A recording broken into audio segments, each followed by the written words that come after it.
की अगर बात करें 7 नवंबर, तो ये दिन नेशनल कैंसर अवेयरनेस डे के रूप में मनाया जाता है। कैंसर जीवन शैली से जुड़ी एक बीमारी है, लेकिन कैंसर से हम लड़ सकते हैं। क्या इसे हम प्रिवेंट भी कर सकते हैं? आइए इस विषय पर चर्चा करते हैं। हमारे साथ दो विशेष मेहमान जुड़ चुके हैं। राजीव श्रीवास्तव जी हमारे साथ हैं। नमस्कार राजीव जी, गुड इवनिंग। आप एक कैंसर सर्वाइवर हैं, उनसे ज़रूर जानेंगे कैसे ब्लड कैंसर से उन्होंने ये जो जंग थी लड़ी और आज बिल्कुल स्वस्थ हैं। साथ ही डॉक्टर मनीष सिंगल हमारे साथ हैं। गुड इवनिंग डॉक्टर मनीष, आप एक मेडिकल ऑन्कोलॉजिस्ट हैं। राजीव जी, सबसे पहले आपसे पूछना चाहेंगे, 2004 की ये बात है, 38 साल के आप थे और ब्लड कैंसर जब डिटेक्ट हुआ, तो बताइए उस समय क्या फीलिंग्स थी और कैसे आपने फिर ये जंग लड़ी? सर, जब डिटेक्ट हुआ था तब ऐसा लग रहा था कि ज़मीन के नीचे से धरती गायब हो चुकी है। उसके बाद फिर definitely on the advice of doctors I went to PGI. वहाँ डॉक्टर से बातचीत हुई, मिले, आई गॉट एडमिटेड। वहाँ पे भर्ती कर लिया गया मुझको। भर्ती करने के बाद इमीडिएटली डॉक्टर्स ने कहा कि ऐसा है कि only 72 hours are left and 20-25 bottles blood का ट्रांसफ्यूजन होना है, और अगर इंतज़ाम इतना यहाँ करिए उसके बाद immediately shift him to Vellore. But इतना ऐसा इंतजाम करते करते 2 दिन कुछ लग रहा था, but by the time doctor Kashyap was there, he came and he told me कि no need to care, the treatment will be taken care of here only, यहीं पे ट्रीटमेंट आपका हो जाएगा। तो फिर ट्रीटमेंट तब स्टार्ट हुआ मेरा। तो वहाँ पे आप पैनिक नहीं किया आपने? क्या यही सबसे पहले मैसेज देना चाहेंगे आप कि हम पैनिक ना करें? हाँ, डेफिनेटली अगर पैनिक करते तो कोई प्लानिंग नहीं हो सकती है। प्लानिंग तो पहले स्टेज पे आता है। प्लानिंग से ये होगा कि हम जो हमारा ट्रीटमेंट है हम उसकी प्लानिंग कर सकते हैं, हमें ट्रीटमेंट प्रोटोकॉल को कैसे फॉलो करना है, हमें क्या क्या चीज़ों से प्रिवेंट करना है अपने आप को, हमें क्या रूटीन रखना है, हमें क्या डाइटरी मैनेजमेंट रखना है। तो ये सब प्लानिंग के तहत ही आता है बेसिकली। अगर ये सारी चीज़ें हम प्रॉपरली फॉलो करें तो काफ़ी हद तक हम इससे निकल सकते हैं, कोप अप कर सकते हैं। तो और कोप अप करने में डॉक्टर की भी बहुत अहम भूमिका है। डॉक्टर मनीष सिंगल, आप तो रोज़मर्रा बहुत से ऐसे पेशेंट देखते हैं जो कैंसर का शिकार हो सकते हैं, तो वहाँ पर आप डॉक्टर का रोल कैसे देखते हैं कि जब वो कम्युनिकेट करता है कि जी हाँ आपको कैंसर है? देखिए, बहुत इम्पॉर्टेंट है एक तो सही सलाह मिलना और स्पेशलिस्ट सलाह मिलना। अक्सर लोग स्पेशलिस्ट तक पहुंच नहीं पाते और उससे पहले ही लोगों को बहुत सारी राय मिल जाती है जिससे लोग कंफ्यूज हो जाते हैं। तो मेरे को ऐसा लगता है कि जिस भी पेशेंट को अगर कोई इस तरह की बीमारी का आशंका है या कुछ शक है या प्रूव हो गया है, he should seek the specialist. Specialist की रिस्पॉन्सिबिलिटी उसके बाद है कि उसको सही दिशा दिखाए, उसको सही चीज़ बताए कि इसमें क्या क्या हो सकता है, क्या ट्रीटमेंट है, क्या कॉस्ट ऑफ ट्रीटमेंट है, कितना लेंथी ट्रीटमेंट है। जैसे कि ब्लड कैंसर की बात हो रही थी तो बहुत लेंथी ट्रीटमेंट है, लेकिन आउटकम्स भी बहुत इंप्रूव हो गए। वो डिटेल डिस्कशन एक आम तौर पे किसी भी कैंसर विभाग में जब भी कोई डिस्कशन होता है किसी भी कैंसर डॉक्टर से, वो डिस्कशन आधे घंटे से लेके 1 घंटे तक का होता है। It's not a routine OPD जिसमें आपने 5 मिनट में पेशेंट को देखा और भेज दिया जी। आधा 1 घंटा कई बार फर्स्ट टाइम पेशेंट पे लग सकता है। वो that is the most important time. तो थोड़ा बताइए राजीव जी, आपके परिवार में तो ऐसे कोई कैंसर की हिस्ट्री नहीं थी, नहीं, कभी नहीं थी। तो एकाएक क्या ऐसे लक्षण थे आपको लगा कि आपको कैंसर की जांच करानी चाहिए? जो सिम्टम्स थे उस समय पे, जो बुखार आ रहा था, भूख मेरी कम हो गई थी, नींद नहीं आ रही थी मुझे, जरा सा चलते थे तो मैं हाफ जाता था, खांसी आती थी। मैं कई डॉक्टरों के पास गया तो सबने चेकअप करा, उन्होंने कहा ठीक है कुछ नहीं है, वायरल इन्फेक्शन है। एक को छोड़ के दूसरे डॉक्टर के पास गया, उन्होंने कहा कुछ नहीं है, वायरल इन्फेक्शन है। अल्टीमेटली थर्ड डॉक्टर के पास जब गया तब उन्होंने कहा कि आप ऐसा अपना ब्लड चेक कराइए। जब ब्लड चेक कराया तब उसमें ब्लास्ट सेल्स निकल के आए। My TLC was more than 1 lakh, तब डिटेक्ट हुआ and from there treatment started. तो किस तरह का ट्रीटमेंट, क्या कीमोथेरेपी कितनी लेनी पड़ी आपको? Sir, in all overall treatment में देखा जाए तो I have undergone 35 to 40 chemotherapies. तो 2 साल तकरीबन आपका ट्रीटमेंट चला? नहीं, जो प्रोटोकॉल चला था वो तो मेरा करीब चला था साल सवा साल लग गया था उसमें। और उसके बाद फिर आप बिल्कुल ठीक हो गए? हाँ, ठीक क्या हो गया। उसके बाद भी मतलब थोड़े लाइफ स्टाइल चेंजेस करने पड़े मुझे अपने आप में, थोड़ा सा रूटीन और सही करना पड़ा। आई स्लोली स्टार्टेड वर्किंग।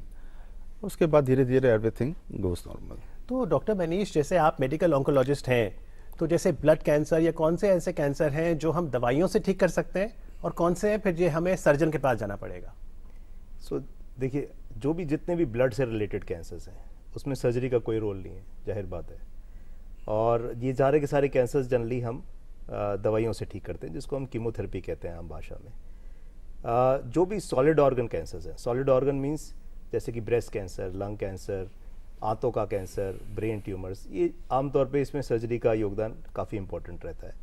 अगर कैंसर फैल गया है, यानी कि अपनी जगह से हिलकर वो कहीं और भी पहुंच चुका है, तब उस केसेस में हम सर्जरी नहीं कर पाते। उसमें फिर हम उन्हें कीमोथेरेपी से ही ठीक करते हैं। जी, आज कैंसर अवेयरनेस डे है और यदि डॉक्टर मनीष सिंघल से आप कोई सवाल करना चाहें या राजीव जी से उनके अनुभव के बारे में जानना चाहें तो आप हमें सीधा फ़ोन भी कर सकते हैं। हमारे स्टूडियो का नंबर नोट करें, 011 दिल्ली का कोड है, 23097524। इस नंबर पे आप डायल कर सकते हैं, 23097524। जैसा डॉक्टर साहब कह रहे थे पैसा भी लग सकता है, तो आपने हेल्थ इंश्योरेंस ली हुई थी? हाँ जी, मेरी ये प्लस पॉइंट था मेरे साथ, क्योंकि उससे काफ़ी बेनिफिट मिला मुझे। एंड ऑलमोस्ट आप बिलीव नहीं करेंगे कि मुझे 8 से 9 लाख का बेनिफिट मिल गया हेल्थ इंश्योरेंस कंपनी से। अब मान लीजिए कोई भी पेशेंट है, स्पेशली ब्लड कैंसर या कोई भी कैंसर है, तो आप डॉक्टर के पास जाएंगे एंड नेचुरल है कि 20, 25, 30 लाख, उस समय मुझको 25 लाख बताया गया। तो 25 लाख किसी घर में एकदम एक मुश्त नहीं रखा होता है। तो मेडिकल इंश्योरेंस था, फैमिली सपोर्ट था, इन लॉज का सपोर्ट था, तो वो सब कंबाइन करके जो है फिर ट्रीटमेंट स्टार्ट हुआ मेरा। तो डॉक्टर मनीष थोड़ा बताइए, मानव शरीर में बहुत सारे सेल्स होते हैं, तो नॉर्मल सेल कब कैंसरस बन जाता है, क्यों हो जाता है, क्या है कैंसर? कुछ तो कारण हम लोगों को भी नहीं पता, लेकिन बहुत सारे कारण जो हम लोगों को पता है वो है एक क्रॉनिक इरिटेशन।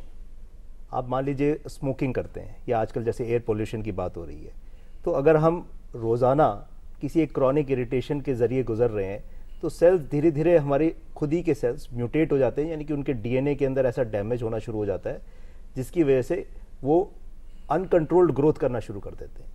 जैसे ही अनकंट्रोल्ड ग्रोथ शुरू होती है और वो चेक नहीं हो पाती, उसको हम कैंसर कहते हैं। तो पिछले कुछ सालों से क्या कैंसर के केसेस ज़्यादा आ रहे हैं भारत में, विश्व भर में भी ज़्यादा हैं?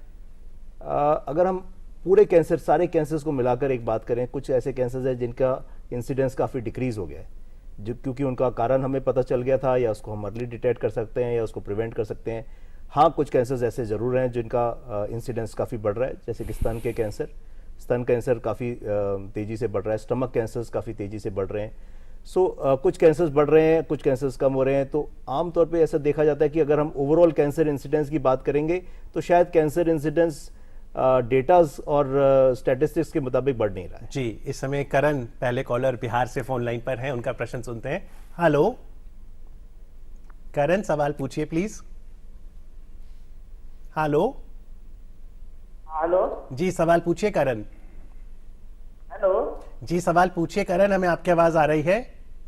हाँ, ये पूछ रहे हैं सर कि सर के ऊपर में एक छोटा सा गिल्टी टाइप का है जो कि करीब 7-8 साल से महसूस हो रहा था, अभी लगभग 1/2 इंच हो गया है ऊंचा जैसा। वो क्या चीज है? सर के ऊपर कह रहे हैं बिल्टी सी हो गई है। होम्योपैथी का दवाई हम खा रहे हैं। हाँ, करण जी, इसके लिए आपको मेरी सलाह ये रहेगी कि अगर वो बढ़ रहा है, वैसे तो 7-8 साल से है, तो मैं समझता हूँ कि वो कोई बिनाइन ट्यूमर ही होगा, जैसे कि लाइपोमा हो सकता है, सेबेशियस सिस्ट भी हो सकती है, जो कि खतरनाक चीज़ नहीं है। बट एक आसपास जो भी आपके विशेषज्ञ होंगे, चिकित्सक होंगे, उनको आप एक बार दिखाइए। अगर उनको दिखाने के बाद आपको लगता है कि वो ऑपरेशन की जरिए उसको निकाला जा सकता है तो उसको निकलवा लेना चाहिए। तो राजीव जी, जब डिटेक्ट हो जाता है किसी भी मरीज में कैंसर, वो कई बार बहुत सी चीज़ें ऑप्ट करता है, बहुत सारी पद्धतियों पे जाता है।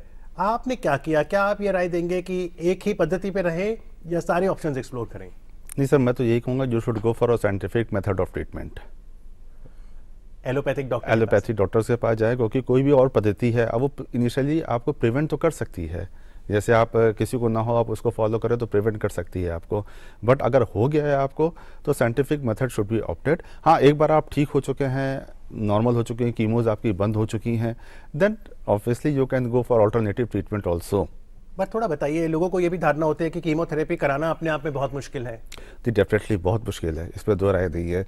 डिफरेंट टाइप की कीमोथेरेपीज़ होती हैं, उसमें मतलब डिफरेंट टाइप से कहने का मतलब है 3-3 दिन लगातार तक कीमोथेरेपीज चलती रहती हैं। तो सबसे बड़ी चीज़ तो हम ये कहेंगे कि मोटिवेशन इज़ मस्ट। डॉक्टर्स अगर काउंसिल कर देते हैं पेशेंट को प्रॉपर तरीके से, तो आधी परेशानी तो वहीं ख़त्म हो जाती है। और डॉक्टर्स, एक चीज़ और जो काउंसिल करना चाहिए डॉक्टर्स को, डॉक्टर मनीष थोड़ा बताइए। लोगों को ये भी एक धारणा रहती है कि बायोप्सी कराएंगे या सर्जरी कराएंगे तो उससे कैंसर फैल सकता है। ये तो बहुत ही इम्पोर्टेंट मिसकंसेप्शन है, और मैं जब भी कोई लेक्चर लेता हूँ कहीं पर मैं इस बारे में ज़रूर जिक्र करता हूँ कि ये एक टोटल मिसकंसेप्शन है। जब तक हम टिश्यू को डायग्नोज नहीं कर लेंगे या बायोप्सी करके उसको माइक्रोस्कोप के नीचे देख नहीं लेंगे, तब तक हम कैंसर को डायग्नोज ही नहीं कर सकते। तो वो फर्स्ट स्टेप है डायग्नोसिस में। सो बायोप्सी से नहीं घबराना चाहिए, बायोप्सी बहुत सेफ होती है और आजकल जिस टेक्निक से की जाती है it is very safe. Rajiv ji, थोड़ा और अपने अनुभव के आधार पे बताएं, क्योंकि जब हमें बताया जाता है कि जी आपको कैंसर है तो बहुत घबराहट हो जाती है और व्यक्ति कई बार मनोबल भी खो देता है। आपने कहा ऐसे में मोटिवेटेड रहना बहुत ज़रूरी है, तो आपने उस समय अपने आप को क्या कहा, फैमिली से आपको किस तरह का सपोर्ट मिला? सर इनिशियली तो ये हुआ था, देखिए 5 P को अगर आदमी फॉलो करे, 5 Ps, power of 5 Ps, that is पहले नंबर पे आती है प्रेयर्स।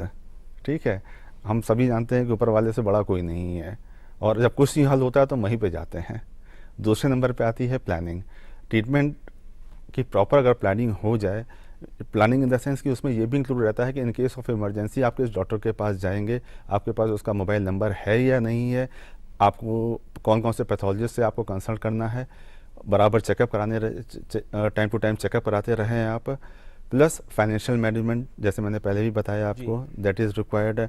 आपका रूटीन, आपका yoga and exercises as per your conditions अगर आप कर सकते हैं तो definitely you should go for it. Engagement जरूरी है। अगर आप वही हरदम सोचते रहेंगे कि मुझे कैंसर हो गया, अब क्या हो गया होगा, तो वो चीज़ और आप अटैक करेंगे अपनी तरफ, नेगेटिविटी और आपके अंदर ही आएगी। तो you have to be positive. जी, तो बी पॉजिटिव बहुत ज़रूरी है। डॉक्टर साहब, इस समय कर्नाटका चलते हैं जहाँ से अगले कॉलर फोन लाइन पर।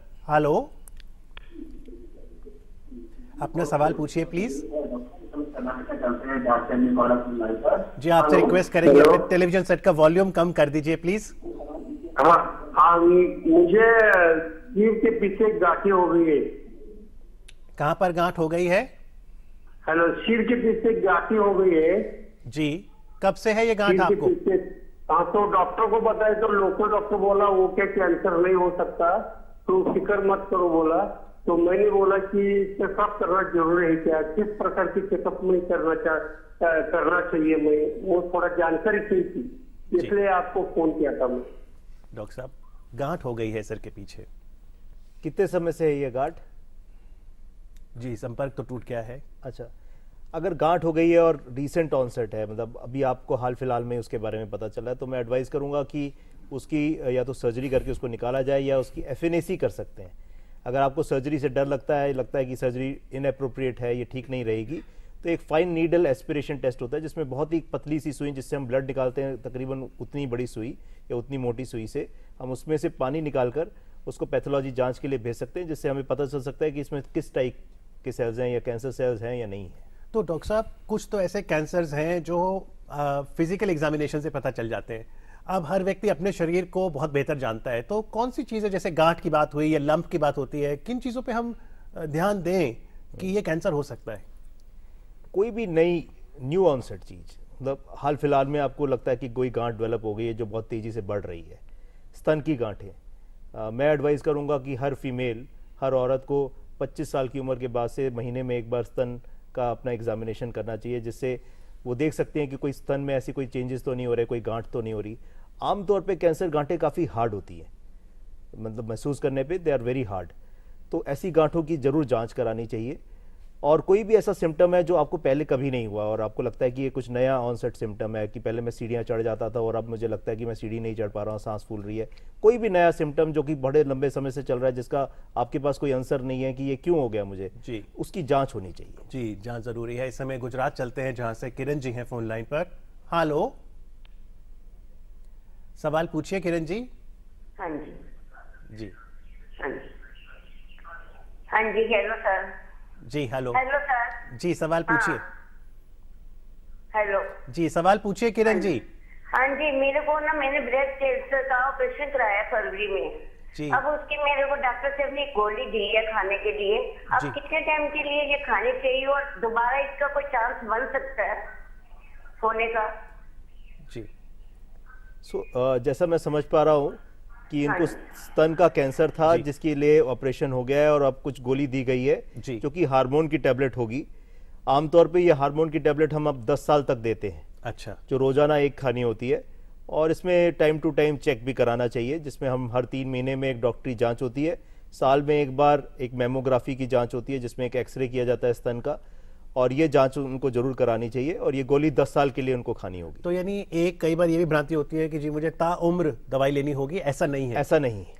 और जो रेकरेंस का पूछ रही हैं, क्या दोबारा हो सकता है? रिकरेंस डेफिनेटली हो सकता है, there is always some small risk of recurrence. वो डिपेंड करता है कि किस स्टेज में ये ऑपरेशन हुआ था। अगर अर्ली स्टेज में ऑपरेशन हुआ था तो 5 to 10% चांस होता है रिकरेंस का। अगर लेट स्टेज था या स्टेज 3 था तब 40 to 50% चांस हो सकता है रिकरेंस का। तो आपका जो केस था ब्लड कैंसर का, वो अर्ली स्टेज में ही पकड़ा गया था? नो अच्छा। It was not an early stage. तो उसके बाद आपको कितने समय गोली लेनी पड़ी, दवा कितने समय ली? टोटल ट्रीटमेंट तो मेरा चला था 3 से 4 साल। कीमोज जो मेरी चली थी वो 1.5 साल में ख़त्म हो गई थी। उसके बाद मुझे ओरल मेडिकेशन पर रख दिया गया था, which I continued, and after a certain period of time with the advice of the doctor I stop all those medication, but now definitely still I am taking alternative medicines, rather I will say dietary supplements, like aloe vera gel I am taking daily, like wheat grass powder I am taking daily. इससे आपको लाभ है, हाँ, wheat लाभ grass काफ़ी powder है। से, aloe vera से, यानी प्रकृति से जुड़ने से लाभ रहेगा। बिल्कुल बिल्कुल। लेकिन ये बताइए, आप तो सामाजिक कार्य भी बहुत करते हैं, तो जैसे लखनऊ में आपका ड्रग रिहेबिलिटेशन सेंटर है जहां पर जो लोग सब्सटेंस अब्यूज करते हैं या साइकेट्रिक जिनको मदद चाहिए, तो अब बिल्कुल जिंदगी नॉर्मल चल रही है, पूरा आप काम ठीक से कर रहे हैं और क्वालिटी ऑफ लाइफ बहुत अच्छी है। हाँ सर, पहले से ज़्यादा रिस्पॉन्सिबल हो गया हूँ एंड क्वालिटी ऑफ लाइफ अभी भी मैं 4-5 बार जो है, एटलीस्ट 4-5 बार तो नहीं कहूँगा, पर हाँ 2-3 बार साल में गोवा तो घूम ही आता हूँ। तो डॉक्टर साहब, ये जो एक डर तो है इस शब्द कैंसर से, बिल्कुल है। क्योंकि आज नेशनल कैंसर अवेयरनेस डे है, क्या कहेंगे, कैसी जागृति हम सब लाएं समाज में कि हम डरे ना और हम इसको समझें?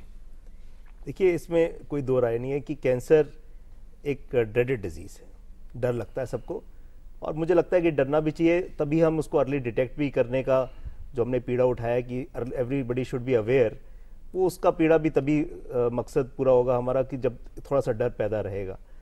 तो मैं समझता हूँ कि एक तो अर्ली डिटेक्शन, कोई भी सिम्टम्स को इग्नोर नहीं करना, कोई भी सिम्टम आपको लगता है तो विशेषज्ञ को दिखाइए, ये बड़ा इंपॉर्टेंट चीज़ है। दूसरा है कि एक प्रिवेंटिव स्ट्रेटजी भी रखी जा सकती है, जैसे high risk behaviour, smoking, tobacco, इन सब का सेवन ना करें। और मैं कहूँगा कि एक स्क्रीनिंग प्रोग्राम जो कि इंडिया में होना चाहिए वो है मैमोग्राफी का स्क्रीनिंग प्रोग्राम, क्योंकि ब्रेस्ट कैंसर का इंसिडेंस काफ़ी बढ़ रहा है, स्तन के कैंसर का इंसिडेंस बढ़ रहा है। तो हर साल एक मैमोग्राफी या 2 साल में एक बार एक मैमोग्राफी की जांच 40 साल की उम्र के बाद, एक पैप टेस्ट बोलते हैं जिसको हम बच्चादानी के मुख्य कैंसर्स को डिटेक्ट करने के लिए होता है, वो टेस्ट 3 साल में एक बार 31 साल की उम्र के बाद से। और मैं समझता हूँ कि अब आने वाले समय में कैंसर के बहुत सारे अच्छे इलाज और बहुत सेफ इलाज भी आ गए। और उसी इलाज में इम्यूनोथेरेपी की बात होती है, तो क्या है इम्यूनोथेरेपी? कहीं ना कहीं हमें लगता है कि हमारा जो कैंसर डेवलप होता है, बॉडी के अंदर कैंसर डेवलप होता है, वो आपके इम्यून फेलियर की वजह से होता है। कि इम्यून सर्विलेंस, जैसे हम सर्विलेंस कैमराज होते हैं, वैसे हमारी बॉडी में भी इम्यून सेल्स हैं जो कि सारा समय देखते रहते हैं कि कोई अबनॉर्मल सेल्स तो डेवलप नहीं हो रहे। कहीं ना कहीं हमारा इम्यून सिस्टम फेल हो जाता है, यानी सर्विलेंस कैमरा फेल हो गया, जिसकी वजह से कैंसर डेवलप हो गया।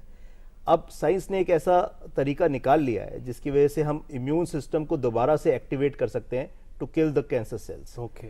और ये एक बहुत बड़ा चैप्टर निकल कर आया है हमारे कैंसर ट्रीटमेंट में, जिससे लेट स्टेज के कैंसर्स भी अराउंड 10 to 20% टाइम क्योर हो सकते हैं। जी, तो विज्ञान ने काफी तरक्की कर ली है, लेकिन राजीव जी क्या कहेंगे, क्योंकि जीवन शैली से जुड़ी बीमारी है, आम व्यक्ति क्या बदलाव लाए, क्या मॉडिफिकेशंस लाए अपनी लाइफस्टाइल में कि हम कैंसर से हम बच सकें? लाइफ स्टाइल में जहाँ तक कि चेंजेस की बात है, तो पहले तो आप अगर दिनचर्या आपकी सही रहेगी और आपका खान पान सही रहेगा तो आप बहुत सी बीमारियों तो वैसे ही बच जाएंगे। जैसे डॉक्टर्स कहते नहीं है कि आप ब्रेकफास्ट हैवी लीजिए, ठीक है, डिनर आप you just take like a king and lunch like a king and dinner like a beggar. जी, अगर ये सिस्टम भी फॉलो करते हैं एंड शुगर को थोड़ा कंट्रोल रखें एंड आपका सॉल्ट को कंट्रोल रखें तो काफ़ी बीमारियों से तो हम वैसे ही बच जाएंगे, तो और हमारा इम्यून सिस्टम भी स्ट्रांग रहेगा। इम्यून सिस्टम भी स्ट्रांग रहेगा। आज अपना अनुभव बांटने के लिए राजीव जी आपका बहुत बहुत धन्यवाद, और कैंसर अवेयरनेस डे पर हमें इस विषय पर जागृत करने के लिए डॉक्टर मनीष सिंघल, आपका भी बहुत बहुत आभार। Thank you very much. Thank you.